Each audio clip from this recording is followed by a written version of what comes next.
지난주에 목요일 날인가요? 경향신문 인터넷 커버 스토리에 한 기사가 제 눈을 확 사로잡았습니다. 무슨 내용이냐면 코로나 사태가 이렇게 계속되면서 한국 사람들의 마음에 심각한 변화가 일어나고 있다고 하는 심리학적 조사 결과를 발표한 내용이었습니다. 한국 사람의 대략 40%가 코로나 블루 현상을 겪고 있답니다. 코로나 블루라는 말은 코로나 사태가 장기화되면서 마음이 우울해지고 슬퍼지고 그렇게 되는 증상이랍니다. 그래서 우리나라 한국 사람의 40%가 이 코로나 사태로 인하여 마스크를 쓰고 나가면 밖에도 마스크 쓴 사람들만 잔뜩 있고 시장에 나가면 사람도 없고 골목도 텅텅 비고 그래서 나갔다가 별 사람도 만나지 못하고 다시 들어와서 집 안에만 혹 박혀 있다가 보니 이 일이 계속되면서 사람들 마음속이 우울해지기 시작하는 거예요. 그래서 한국 사람 40%가 코로나 블루 현상에 시달리고 있다는 조사 보고서가 났습니다. 게다가 놀라운 것은 한국 사람의 5분의 1, 한국 사람 5명 중에 한 사람이 자살 고위험군에 들어왔다고 얘기를 합니다. 한국 사람 5사람 중에 한 사람은 자살할 수 있는 위험에 접근해 있다라고 하는 보고인 것입니다. 저도 지난주부터는 확실히 코로나 블루 현상이 증상이 제게 찾아왔습니다. 한 주간 동안 우울했어요. 왜 그런가를 가만히 생각해 봤어요. 여러분들은 일주일에 예배당에 한 번 나오시는 분도 있고 한 2번 정도 나오시는 분도 있고 많이 나오면 3번 정도 나오는 분이 있을 거예요. 그런데 저는 매 주일 예배 드리지, 수요 예배 드리지, 금요 예배하지, 매일 새벽 기도 예배하지, 매일 빠지지 않고 여기에 올라와서 예배를 인도하고 또 말씀을 준비하고 기도하고 성도와 영적으로 교제하는 삶을 계속했어요.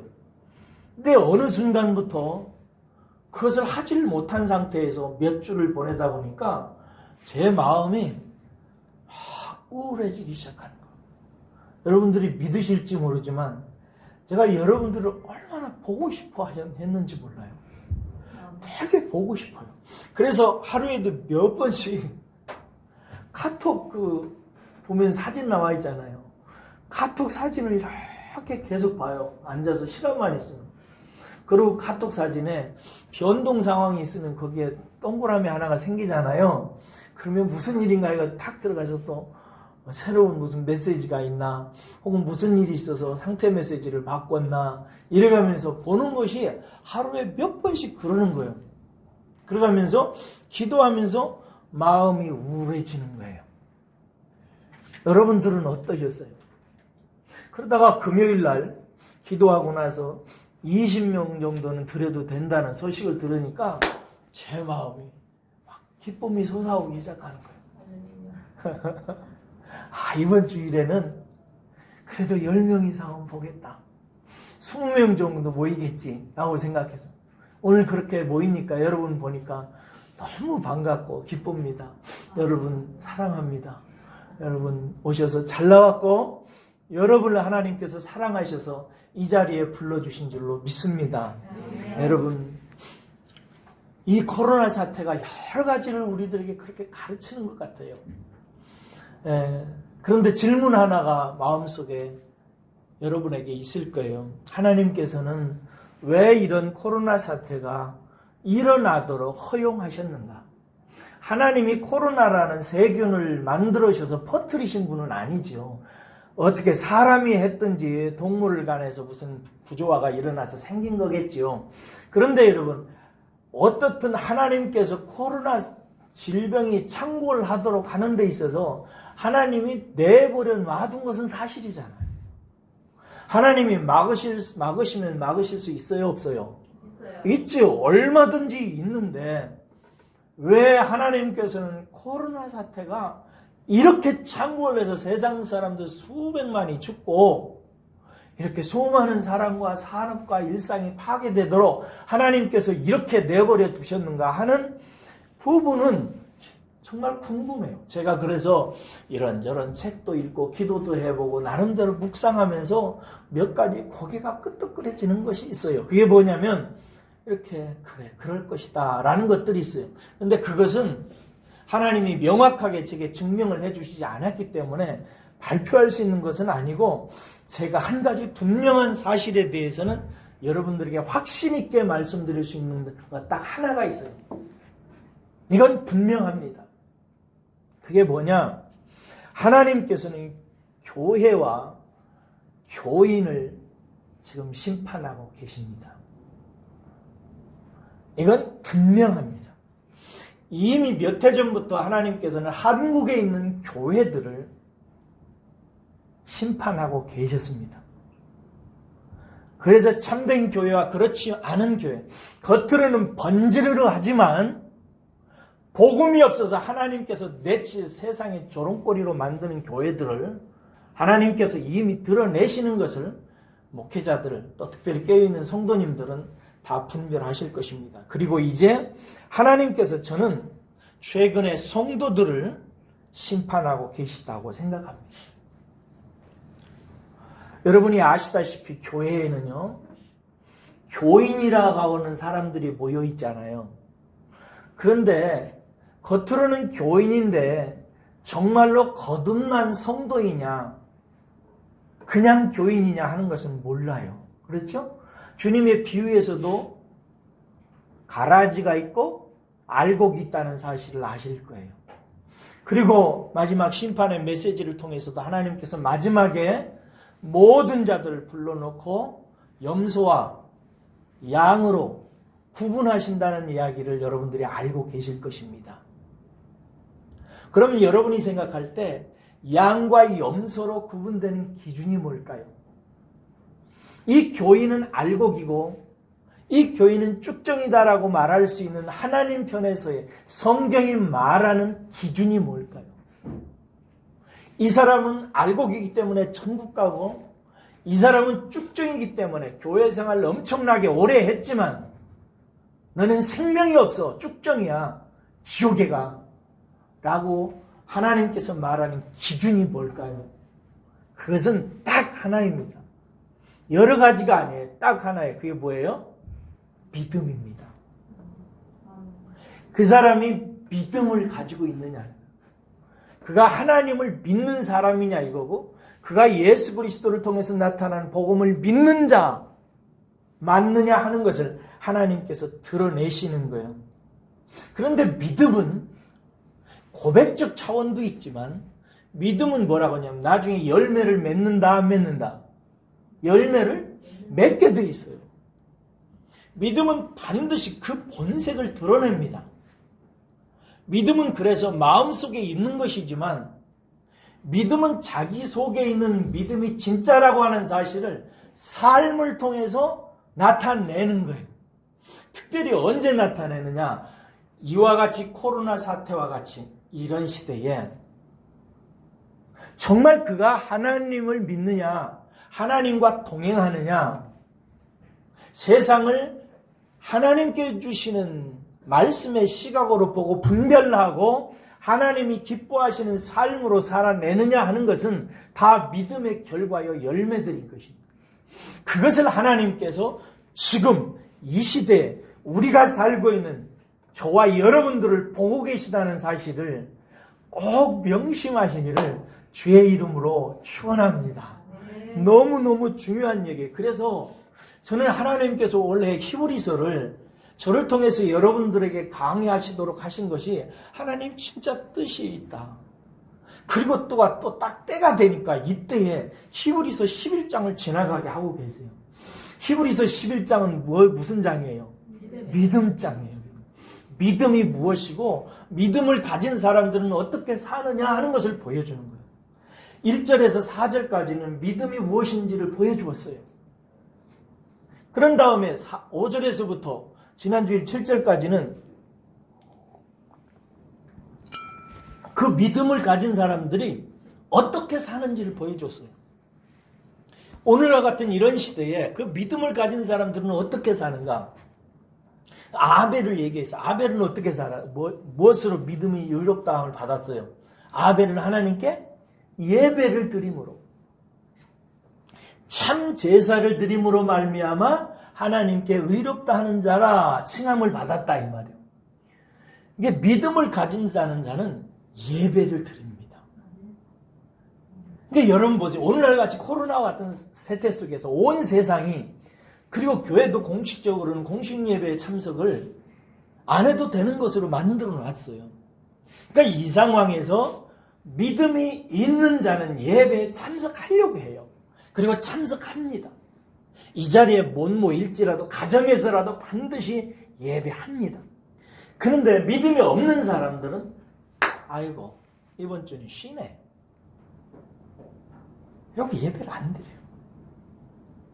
두 번째로 에녹은 하나님과 동행했어요. 그래, 하나님과 동행하여서 하나님께 기쁘심을 주는 자라 이래가지고 하나님께 그를 들어 올리셨단 말이에요. 여러분, 오늘과 같은 이 시대에 누가 믿는 사람이냐? 주중에 예배를 공식적으로 못 드려. 그렇죠? 못 드리니까 여러분들이 하나님과 동행하는 삶이 있느냐 하는 것은 하나님 편에서 볼 때는 그가 믿음이 있느냐 없느냐를 가늠하는 중요한 기준이 되는 거예요. 일주일 동안 우리 하나님과 동행하셨나요? 기도하셨나요? 말씀 보셨죠? 하나님과 때때로 마음으로 하나님과 교제하고 하나님 예수님 이름 부르고 말씀 보셨죠? 네, 그래요. 어렵고 힘들 때 하나님과 기도하고 하나님과 대화하며 말씀 보고 그렇게 지내는 것, 그것이 하나님과 동행하는 거예요. 에녹이 그렇게 동행했을 때 하나님께서는 그를 기뻐하시고 그를 하늘로 올리셨어요. 에녹의 모습은 하늘 천국으로 올려지는 자의 기준이 뭐냐? 하나님과 동행하는 자라는 거예요. 그러시기를 축복합니다. 세 번째는 지난주에 누굴 얘기했어요? 노아를 얘기했어요. 노아는 그 죄 많은 시대에, 썩어져가는 시대에 하나님의 경고하심을 받았다고 그랬어요. 무슨 얘기냐? 노아는 믿음으로 그 시대를 향한 하나님의 경고를 알아들었어요. 무슨 말이냐면 그가 그 시대를 보면서 이 시대가 썩었구나, 하나님께서 내버려 두지 않겠구나, 하나님께서 심판하시겠다, 이런 두려움과 하나님의 경고를 받았어요. 이건 오늘날 무슨 의미가 있는가? 세상을 분별하는 믿음을 보는 거예요. 성도들은 이런 시대의 세상을 봅니다. 세상이 얼마나 썩었는지, 얼마나 부패했는지. 국민들은 상당수가 그냥 보수냐 진보냐 갈려가지고 서로 원수가 되어서 자기 눈으로 보수인 사람은 보수의 안경으로, 진보인 사람은 진보의 안경으로 보면서 서로 싸우고 세상의 이권과 권리와 정치적 이익을 얻기 위해서 싸우고, 국민의 대다수는 그것에 의해서 갈려져가지고 정신없는 짓을 하는 시대예요. 세상의 싸움이라고요. 이 세상의 싸움에서 믿음의 성도들은 깨어서 그 본질과 속성을 봐요. 그리고 나는 아들의 사랑의 나라에 살고 있다는 사실을 기억하고 그 시각을 가지고 예수님처럼 이렇게 말하는 거예요. 이 세상 나라는 나의 나라가 아니다. 내 나라는 무슨 나라다? 하나님 나라다. 나는 이 세상의 나그네로 살고 있지만 이 세상 나라에 살 사람이 아니다 라고 생각하고 이 세상을 분별하고 판단하는 거예요. 그래서 그 세상에서 구원하는 하나님의 역사를 노아를 통해서 하나님께서 하셨어요. 방주를 짓게 하셨고, 노아는 120년 동안 방주를 지어서 자기 가족과 자기의 생명을 구원했어요. 여러분들도 이 죄 많은 세상 속에서 여러분 자신과 여러분 가족을 살려내는 노아와 같은 믿음의 자녀들이 되시기를 주의 이름으로 축원합니다. 오늘은 아주 중요한 두 인물을 봅니다. 누구냐면 아브라함과 그의 아내 사라입니다. 이 두 사람은 정말 중요합니다. 왜냐하면 이들은 믿음의 조상이라고 하는 인정을 받았기 때문입니다. 믿음으로 구원받는 모든 자들의 조상, 근원이 된 것입니다. 그러니까 오늘날 우리가 하나님으로부터 믿음으로 구원받는다라고 할 때 거기서 믿음은 누구와 같은 믿음이어야 되냐면 아브라함과 사라의 믿음 같아야 돼요. 그래서 이분들의 믿음이 중요합니다. 자, 8절에서 11절까지 잠깐만 보겠습니다. 8절에서 11절까지 아브라함의 믿음에 대해서 얘기하는데 한번 읽어보겠습니다. 시작. 믿음으로 아브라함은 부르심을 받을 때에 순종하여 장래의 유업으로 받을 땅에 나아갈 때 갈 바를 알지 못하고 나아갔으며 믿음으로 그가 이방의 땅에 있는 것 같이 약속의 땅에 거류하며 동일한 약속을 유업으로 함께 받은 이삭 및 야곱과 더불어 장막에 거하였으니 이는 그가 하나님이 계획하시고 지으신 터가 있는 성을 바랐습니다. 아멘. 여러분 여기서 8절에서 특별히 아브라함의 믿음이 어떤 믿음인지를 볼 수 있어요. 아브라함의 믿음은요, 하나님의 말씀에 하나님께서 말씀하실 때 순종하는 믿음이에요. 하나님께서 말씀하실 때 뭐 하는 믿음이라고요? 순종하는. 믿음은 뭐냐? 말씀에 순종하는 게 믿음의 정의예요. 하나님의 말씀에 순종하는 것이. 이 사실을 아브라함의 상황에서 이해를 해봐요. 아브라함은 원래 창세기 12장에 가보면은 하나님께서 아브라함을 부르시는 장면이 나와요. 아브라함은 갈대아 우르라고 하는 지역에서 우르의 시장님과 같이 높은 분을 아버지로 두고 그 아버지의 아들로서 자랐어요. 여러분이 잘 알다시피 세계 최초의 인류의 문명은 메소포타미아 문명이라고 이렇게 얘기합니다. 이 지구의 역사에서 첫 번째 일어난 문명이 메소포타미아 문명이에요.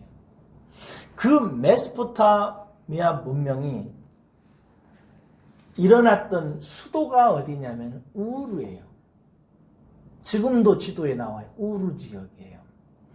근데 그 우르에서 시장님이 누구였냐면 아브라함의 아버지가 우르의 시장이었어요. 그러니까 아브라함은 시장님의 아들이었겠죠. 그렇죠? 그가 얼마나 여러분 좋은 조건이었겠어요.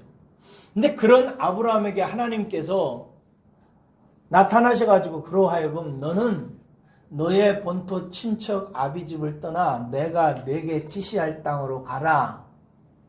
내가 네게 복을 주어 내 이름을 창대케 하리니 너는 복이 될 것이다. 라고 말씀하시면서 창세기 12장 1절에서 3절에서 아브라함을 부르세요. 그런데 아브라함을 하나님께서 부르실 때 정말 아브라함은 하나님의 말씀에 즉각적으로 순종해서 따라 나섭니다. 여러분, 아브라함이 하나님의 부르심을 받아서 갈대아 우르를 떠날 때 떠나기가 쉬웠을까요?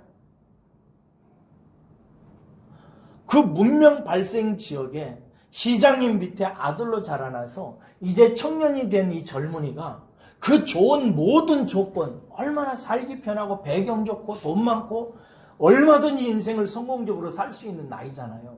그런 조건이 갖춰져 있잖아요. 근데 그런 거 다 버리고 하나님께서 다른 데로 가라라고 했어요. 이게 쉬운 일이 아니죠. 그런데 오늘 본문 말씀에 뭐라고 나왔냐면 가기는 가는데 갈 바를 알지 못하고 왔다. 하나님은 그를 부르실 때 너 거기서 떠나서 부산으로 가라 라고 하든지 하면은 아브라함이 그 가는 곳을 알고 갔더라면은 그래도 가서 무슨 삶을 할 것인가를 예측할 수 있었을 거 아니에요? 예를 들어서 부산에 가면 뭐 자갈치 거기 항구니까 배를 타면 되겠다. 자갈치 시장 그런 데서 뭐 무슨 업을 하면 되겠다. 그렇게 살면 되겠다라고 예상을 할 수 있단 말이에요. 서울로 간다고 하면 서울에 가서 옷가게를 해야 되겠다. 뭐 이런 예상을 할 수 있단 말이죠. 근데 아브라함은 그렇게 하나님께 부름을 받아서 가라고 할 때 그 가는 곳이 어떤 곳인지를 알지 못했어요.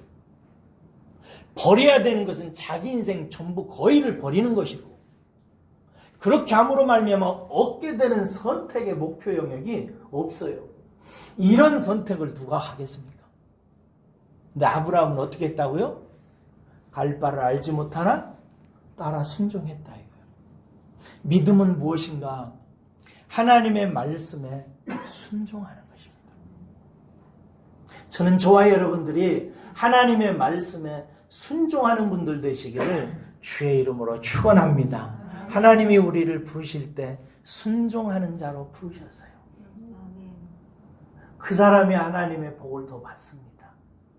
제가 어렸을 때 학교 다니면 선생님이 말씀하실 때 일단 그 말씀을 잘 듣고 그 선생님이 하라는 대로 잘 해야 공부를 잘하지. 그래서 인생이 잘 풀리지. 그렇죠? 선생님 말씀에 불순종하면 잘 되는 게 뭐가 있어요? 회초리만 자꾸 따라오죠. 성도도 마찬가지예요. 하나님께 부름을 받아서 구원받은 자녀는 하나님의 말씀에 순종해야 돼요. 그러면 그의 인생이 평탄해지고 형통해지게 되는 줄로 믿습니다. 그런데 순종을 안 하면 뭐만 자꾸 따라온다고? 회초리만 따라와.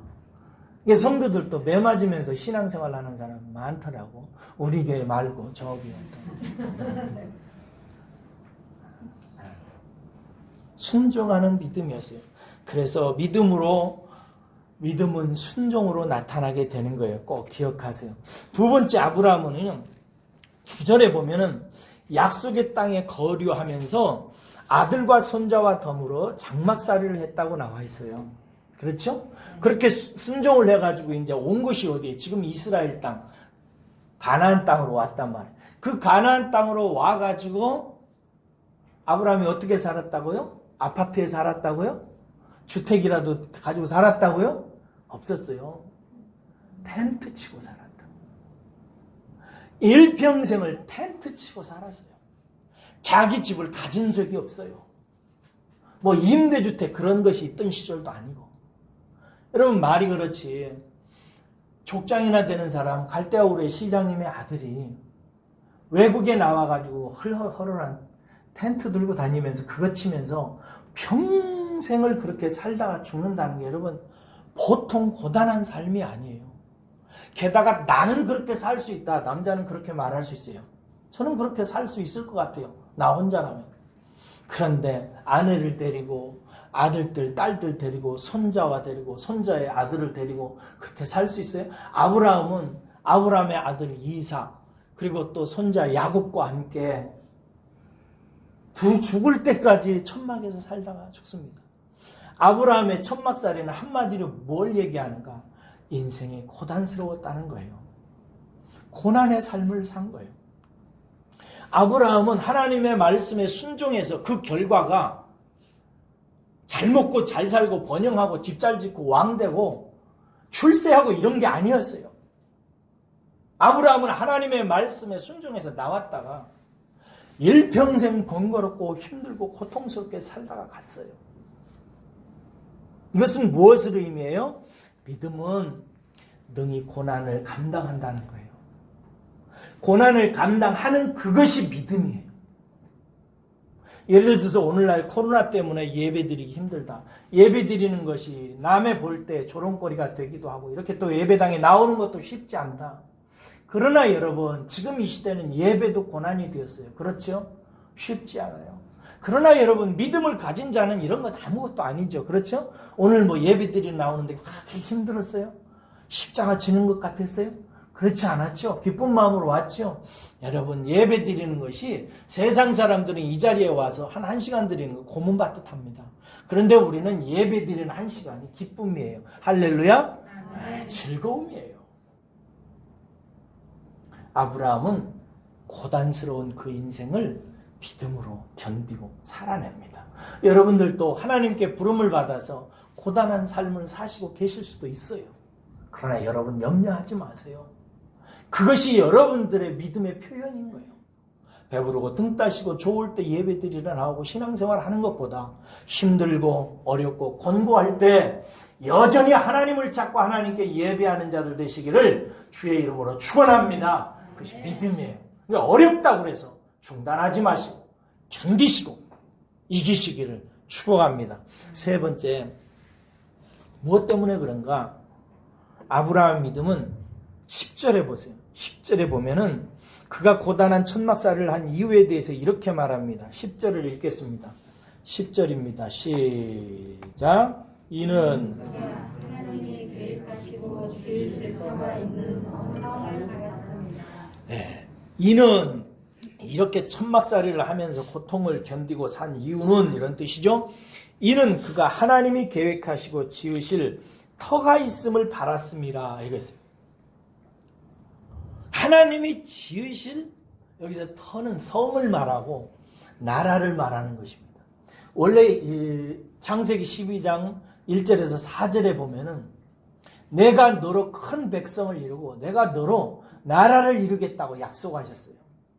그래서 아브라함은 그 약속을, 말씀을 믿었어요. 그래서 그 말씀을 따라서 출발한 거예요.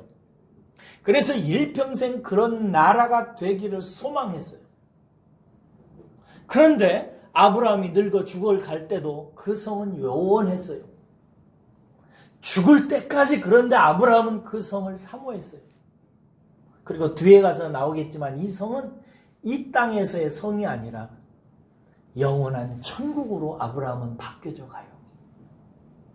하나님께서 내게 주시겠다고 약속한 나라는 이 세상에서도 이루어지지만 이 세상에서 이루어지는 이 나라는 내가 보지 못할지라도 영원한 하나님 나라를 내게 주실 것을 아브라함은 믿고 고단한 삶 속에서도 그 나라를 바라보고, 요즘 우리말로 말하면 천국을 바라보면서 인생을 산 거예요. 이게 믿음이에요.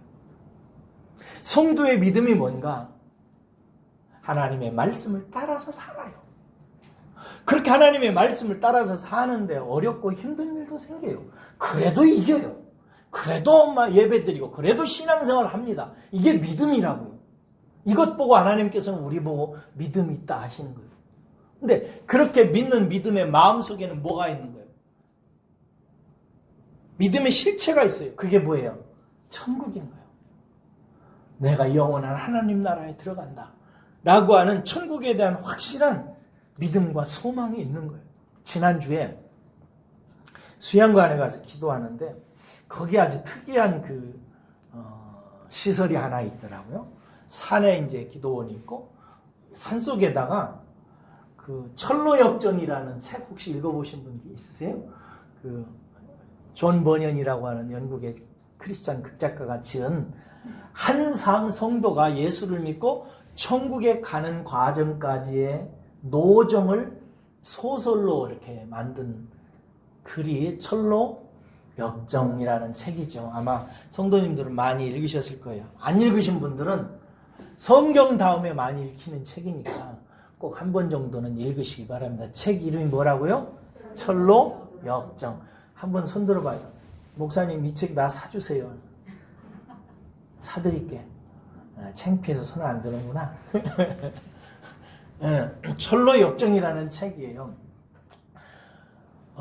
이 책에는 어떻게 시작되냐면 한 크리스찬이 자기가 살고 있는 죄 많고 허물 많은 세상을 떠나서 누군가 약속하고 보여주었던 천국을 향해서 나아가는 노정을 그린 거예요.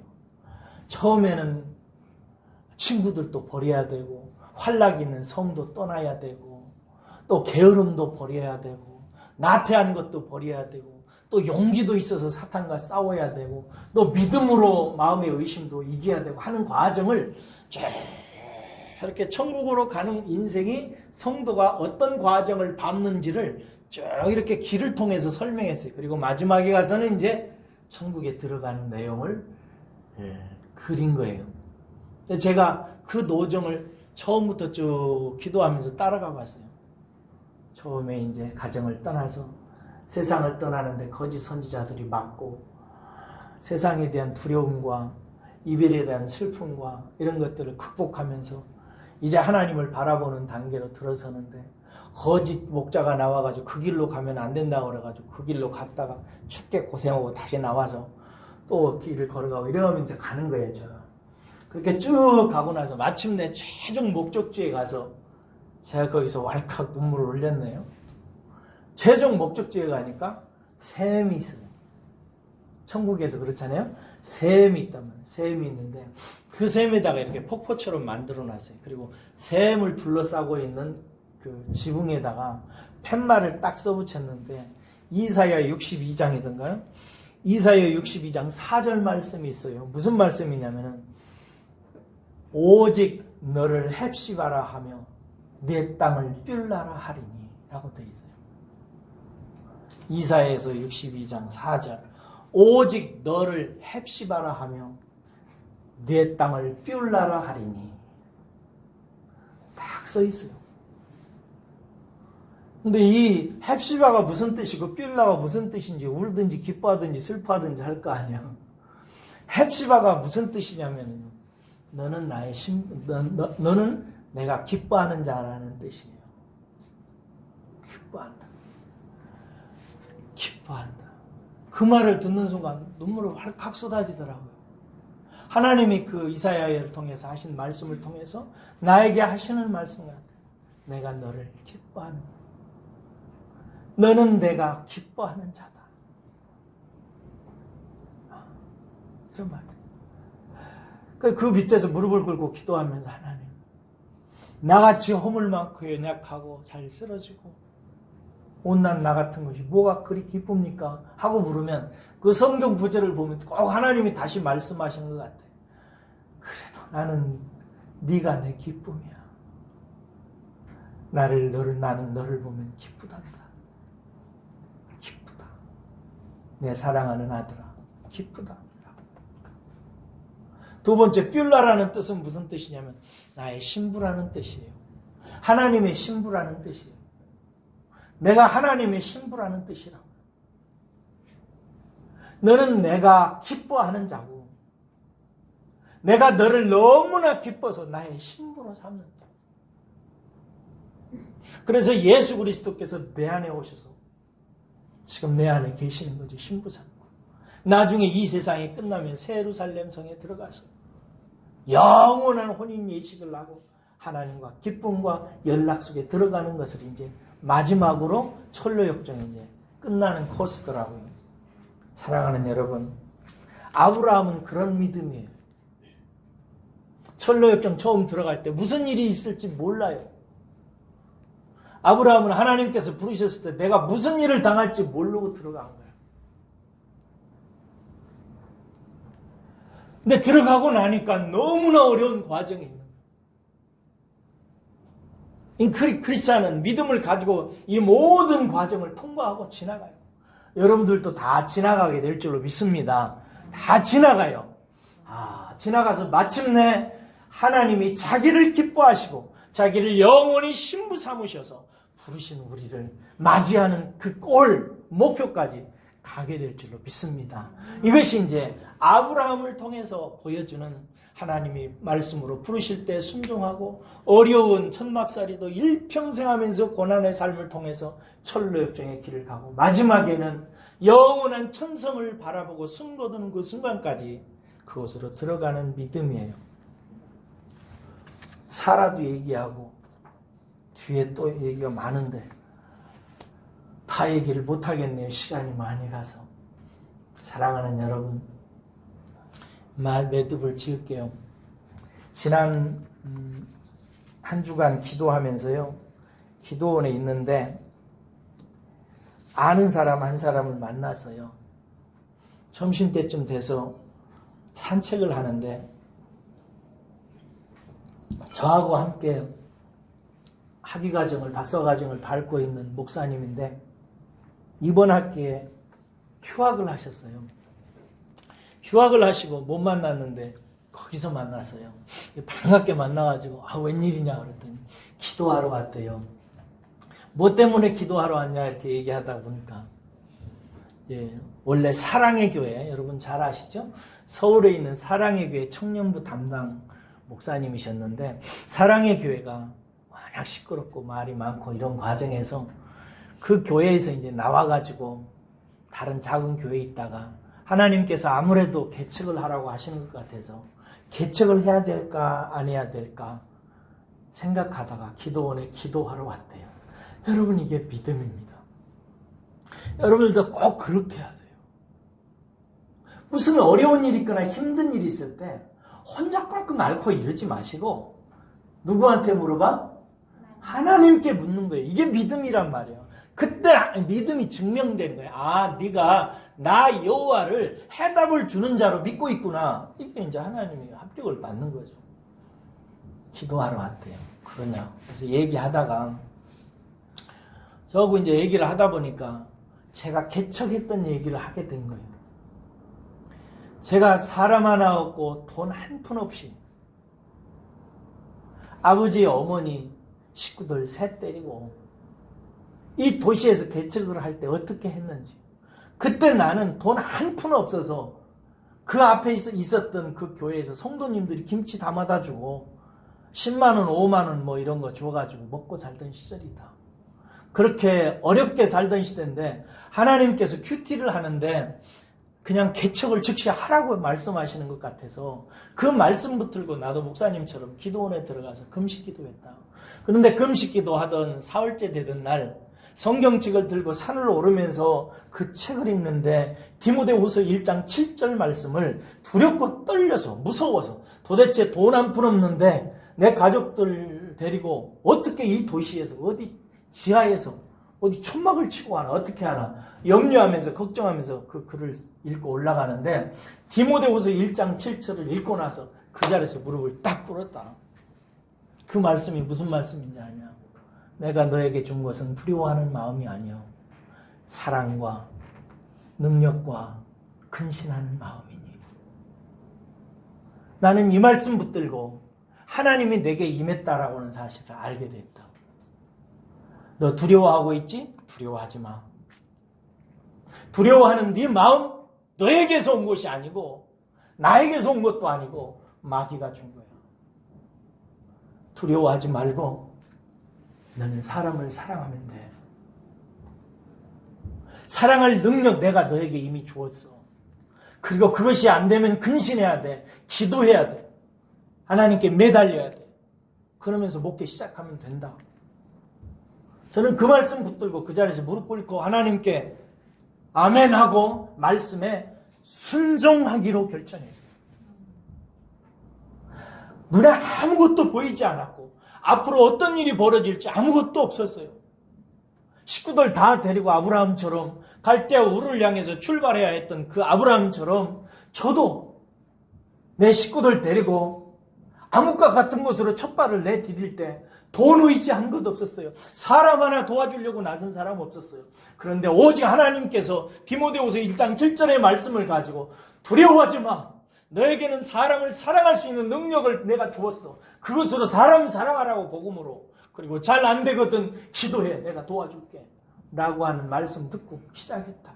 그리고 해보니까 이렇게 하나님께서 역사하셔서 결국 마침내 개척에 성공도 했고 지금까지 목회를 하고 있는데 나는 개척 안 하는 것보다 개척하게 된 것이 내 경우에는 너무나 큰 복이더라.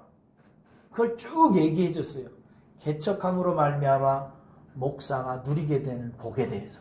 물론 엄청나게 고생을 해야 된다. 그러나 고생 안 하고 편하게 부목회자로 사는 것보다 개척의 길을 들어서면서 진리를 깨닫고 인생에 대해서 알고 하나님을 의지하는 법을 배우고 하나님의 신실한 종의 길로 가는 길이 비교할 수 없이 놀라운 길이라는 사실을 이렇게 얘기해 줬어요.